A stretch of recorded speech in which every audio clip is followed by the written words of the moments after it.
This is Bloomberg UTV.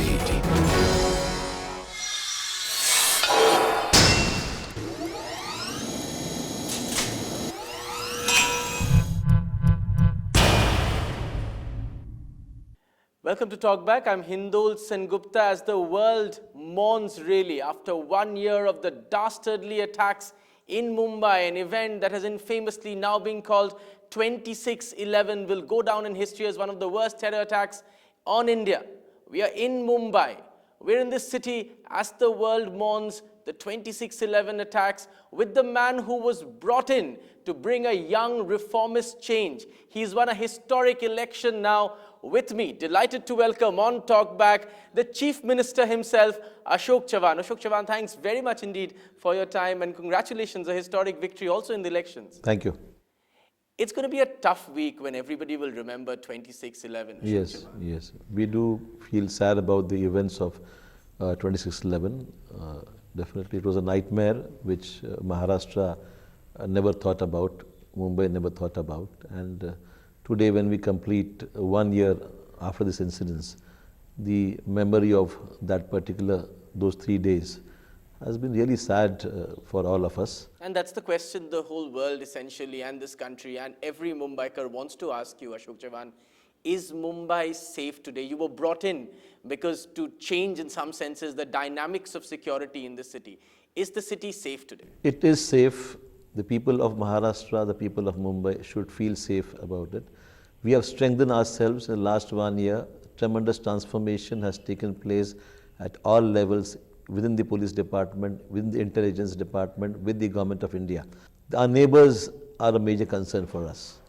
We see Pakistan today, with the things happening in Pakistan, with the terrorism attacks growing in Pakistan and the failure of the governments there is a matter of concern because they are our immediate neighbors.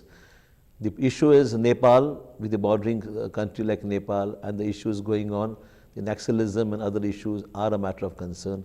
And of course, Sri Lanka was an issue. I hope things are settling down there in Sri Lanka, what we have been noticing. So I think all that is happening around us is a matter of concern. That's why we have to be more prepared. We have to see that our systems are in order. We have to ensure that our police force and the paramilitary forces are strengthened further. And that's all we have been doing for the past 1 year, trying to rebuild our capacities, trying to strengthen the police department, which we have at the moment, taking the help from the center wherever it is required, and putting good people on the job to ensure that law and order is under control. Okay, let me then ask you the specifics that people want to ask you. As sad as it is for all of us, let me repaint the scenario, what happened 1 year ago, and ask you how things have changed. Today, God forbid, if an attack like that were to happen again, for instance, would our communication be better? Would the reaction time of the entire police force and the security agencies be better? And if you believe it's going to be better, why do you believe so? You see, a number of measures were taken. We have identified the weak links. The problem was we never anticipated earlier attack through the sea coast. So naturally, strengthening our sea operations was one of the major issues before us. Speedboats have been procured. The Navy has become more vigilant. All the boats which are operating, the fishermen, and that they have been asked to have identification, transponders, all the modern equipments are being made compulsory on the private boats which are being used. So coastal area, the security has been strengthened further than it was earlier. The police team, we have the quick response team in Mumbai of the state government. The Force 1 is a team similar to the National Security Guards, which the first batch is already recruited, trained. They are ready for, and we'll have a public demonstration. You will see on the 26/11 that all these efforts made up physically shown to the people of Maharashtra what has been done. The energy regional hub, as promised by the Prime Minister, is now in action in Mumbai. The headquarters is in Mumbai. The NSG has started its operations as a regional hub in Mumbai. New and modern vehicles and equipments have already been procured. There is interaction on a regular basis between the IB, the RAW, the Maharashtra State Intelligence, and we have a separate academy now to train the officers for intelligence works. We have a good intelligence academy. We have started in Pune, and already the work is going on there. Okay, that's about communication and getting more resources. The other big question, and Hemant Karkare's death really taught us that tough question. Do we have 1 year later better weapons for our security officers? Yes, yes. Do they have the right bulletproof jackets? Do they Yes. have the right helmets? Do they have the right guns? Do they have the right artillery? Do they have the weapons to fight back? Yes, we do have everything what is required for handling such type of situations. You see, the earlier role of the police was limited to handling law and order situations. Never one had imagined that there would be almost a war-like situation. So I think that today the police is prepared for any such eventuality. Okay. The other big question, and this kept on coming up, 303 rifles, World War II relics used by police. Have they been phased out? They have been phased out. Still in some areas they are there, but mostly AK-47s are being procured. They are there on a big number now.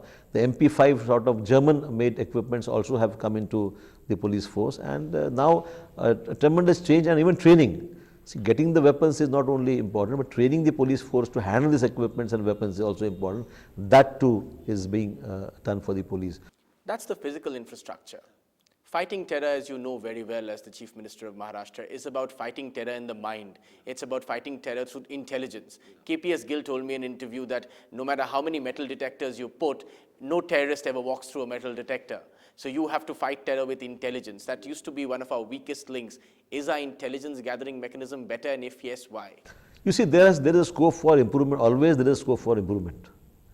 With the type of scenario emerging in the world over, we have to see that we are one step ahead than the others, than the terrorists themselves. And every step is being taken to see that our intelligence has those type of equipment where we could be able to get information much in advance.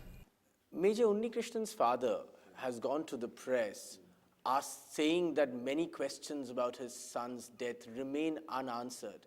Tell me, Chief Minister, why do you believe these questions in the mind of a father who's lost a son continue to be unanswered? What is the failing of the state that we cannot provide answers to a father who's lost a son?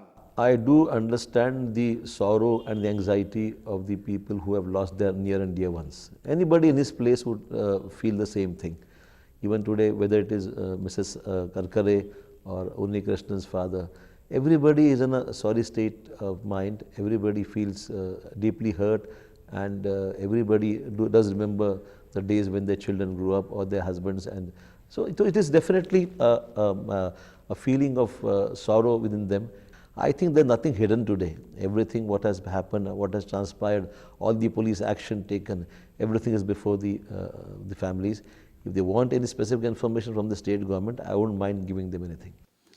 That's an interesting and a very important thing you're saying on the week that we mourn 26/11. You're saying you as Chief Minister want to reach out to those families and say, if you want information, I will personally ensure that information reaches you. I share the sorrow of the families, and that's important for me, because all the administration, police department, after all, they're human beings.